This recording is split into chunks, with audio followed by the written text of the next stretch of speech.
If fear is the only thing stopping us from achieving our dreams, and we only fear what we don't understand, then the antidote to fear is knowledge.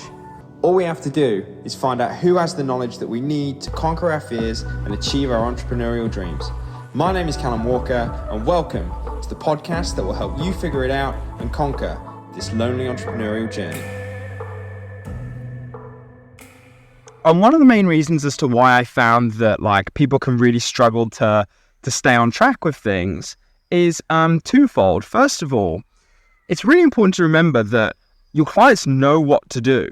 So it's not a case of information, but they just can't do what needs to be done. So they really struggle from an implementation point of view, and they struggle to be able to take action. So as coaches, what we can do is potentially go, right, okay, the answer is to throw more information at them. Say, do this, do this, do this. Whereas actually that's not necessarily what they need. They don't need to be told what to do. Actually, what we need to do is reinforce their ability to be able to take action. And if you look at us as human beings, we're emotional creatures, yeah? We act on emotion. So our actions are primarily driven by emotion. So if we're driven by emotion, what we need to do is be able to get us in that emotional state that's going to drive us into action. So how do we go about doing that? And really, this is where I want to give you a 3-step process on being able to do this. So first of all, the key thing is to define their emotions. Specifically, if you look at us as human beings, we act on two primary emotions, pain and pleasure. But specifically, when we're looking at pain, we either take an action to move away from that pain, or we take an action to move towards pleasure, okay? So if we take action in order to move away from pain, and we take action in order to be able to move towards pleasure, what we need to do as a coach is make it super clear that we are aware of exactly what is the pain my client is moving away from and what is the pleasure that they could move towards. So specifically, if we're looking at the pain your client is moving away from, more importantly, it's not necessarily just the pain that we need to identify. What we really need to identify is the pain they're no longer willing to tolerate. Okay? So that point where they're like, nah, I'm not doing this anymore. Okay? I'm not doing this anymore. So with me, for example, very, very simply, with my online coach, what was the pain that I was no longer willing to tolerate? So for me, on the surface, you'd be like, oh yeah, you're in pretty decent shape. I looked good on the outside, but there was no engine. What do I value? I value my engine. My online coach asked me to do a 5K time trial, and I was like, yeah, I can do this, bro. I got in 2K into that 5K time trial, and I had to stop. Okay, I had to stop because I couldn't do it. And that's when I got to a point, I was like, I'm not willing to do this anymore. I'm not willing to tolerate being out of shape and not having an engine. And that's where everything kick-started to me, where I was like, right, okay, I've got to take action. I've got to get myself back into shape. So what we need to do is pinpoint that specific moment with your client of exactly what is the pain they're no longer willing to tolerate. So whether it's a comment that someone might have thrown their way, whether it's a photo that they have that they don't like the look of themselves, an item of clothing that reminds them of where they're at. We need to do some real clear digging to begin with to identify what are you no longer willing to tolerate in this whole process, okay? And then secondly, once we've identified that pain, we then need to identify the pleasure, okay? So actually, what is going to happen if you do this? So if you do manage to get out of pain, what's your life going to look like? And it's really important to remember, your clients don't want to lose weight. Your clients also don't want to get into shape. What they want is what their life would look like, or what they think their life is going to look like once they've lost weight or once they've got into shape. So what we need to do is paint the picture of exactly what their life is going to look like once they've lost that weight. If you can do that, then you're giving them a future that is worth moving towards. Okay? So my point is that we then need to ask the questions by being like, right, okay, well, what are you going to be doing once you've managed to do this? What are you going to be doing once you've managed to get into those clothes? What's your life going to look like? And it's got to mean something to them, because then we're establishing specifically, their why, their emotion. We're getting that very clear emotion and making sure that this result means something to them. Okay. Then secondly, step 2, if step 1 is identifying their why, identifying the emotional drivers, so the pain they're no longer willing to tolerate, and then identifying the pleasure that we're moving them towards, then what we need to do is establish a way of being able to get them to remind themselves on a daily basis of that pain they're moving away from, of that pleasure that they're moving towards. So specifically, we need to find that photograph or those, or the comments that people have thrown their way or whatever, and find a way of reminding them on a daily basis as to why they don't want to be in this situation before. I've spoken to if you're one of my coaches watching this, I've spoken to you in great detail about how I used a wedding dress with my client. So one of my clients, she was beautiful, wonderful person, became an incredibly close friend of mine. And I asked her, I was just like, look, why are you actually trying to lose the weight? Okay, why are you actually doing this? What are you moving away from? And eventually we got to the point where it was like, right, I just want to get into my wedding dress.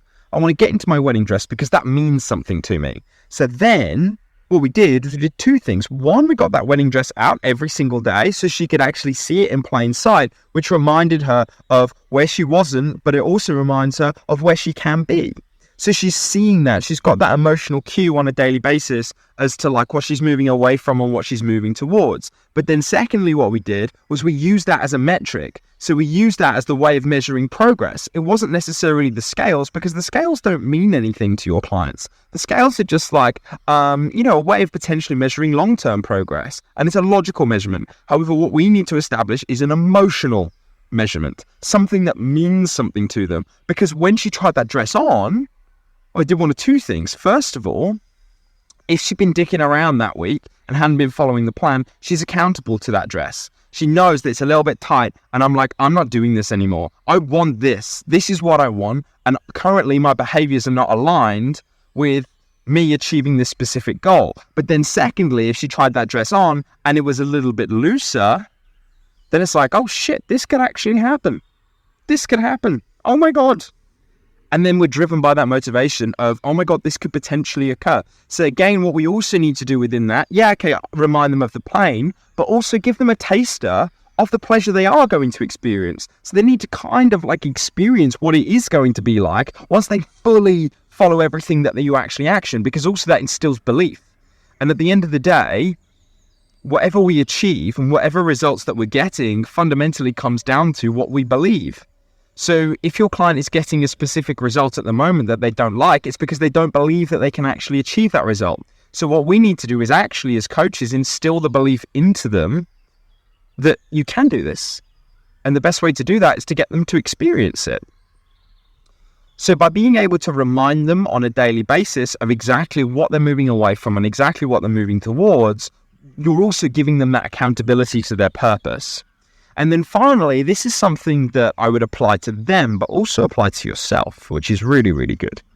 And it's really powerful, and it really kind of makes complex decisions incredibly simple, which is a statement that I heard and I've used a lot, which is, will it make the boat go faster?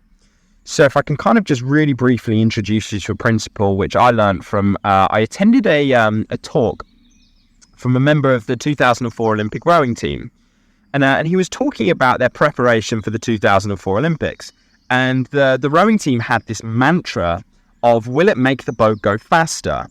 I.e., whenever they were making any form of lifestyle decision, they would ask themselves the question, they'd take a step back and say, is this going to make us row faster in 2 years' time? If the answer is yes, do it. If the answer is no, don't do it. Super simple. Super simple.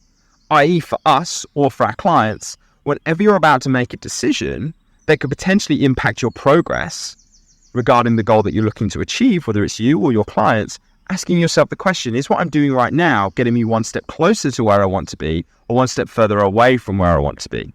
So for our clients, getting them into the position where it's like, is what I'm about to do right now, having a beer, having a takeaway, getting me one step closer to the pleasure that I want to experience and the life that I want, or is it getting me one step closer to the pain that I'm experiencing from being out of shape and overweight? That is such a powerful question to get your clients to ask. But more importantly, it has to be centered around a place that they want to go and a place that they don't want to be. So by step one, establishing, right, okay, what is your why? What is the pain you're no longer willing to tolerate? What is the pleasure we're moving towards? Step two, being able to consistently remind them on a daily basis of exactly why they're doing this. So changing up the metric of progress and the way in which you're actually measuring their success on the whole process and linking that to their pain, linking that to their pleasure. And finally, getting them to the place where they're asking themselves the question when they're making decisions. Is what I'm about to do right now going to get me one step closer to where I want to be, or one step further away from where I want to be? And if we can apply that to our clients, I promise you, like, you get them emotionally invested, you get results that they can't get from anyone else. And also you become that person who is actually able to get the result with the person that everyone wrote off, even themselves. And if you can really establish an emotional result that means something to them, that is so much more powerful than a number on a plate. That's where you get a proper video testimonial of someone who is saying, you've legitimately changed my life. And that is so much more powerful than a screenshot of, oh, I lost 6 pounds. But more importantly, all of their friends see them. They go, oh my God, where have you done? How have you done this? Blah, blah, blah. Like, you're the guy. You're the girl. You're the person. So if you can really nail this, in my opinion, this is probably the most powerful way to get your clients to adhere. So yeah, I'm going to leave the forest now. I enjoyed that. Short and sharp-ish. 15 minutes. I'll take that. Now remember, just to finish off, if every single one of your clients got you one more client, you have doubled your business. But the question to ask yourself is, am I giving them a good enough reason to recommend me? Amazing. Have a lovely day, everyone.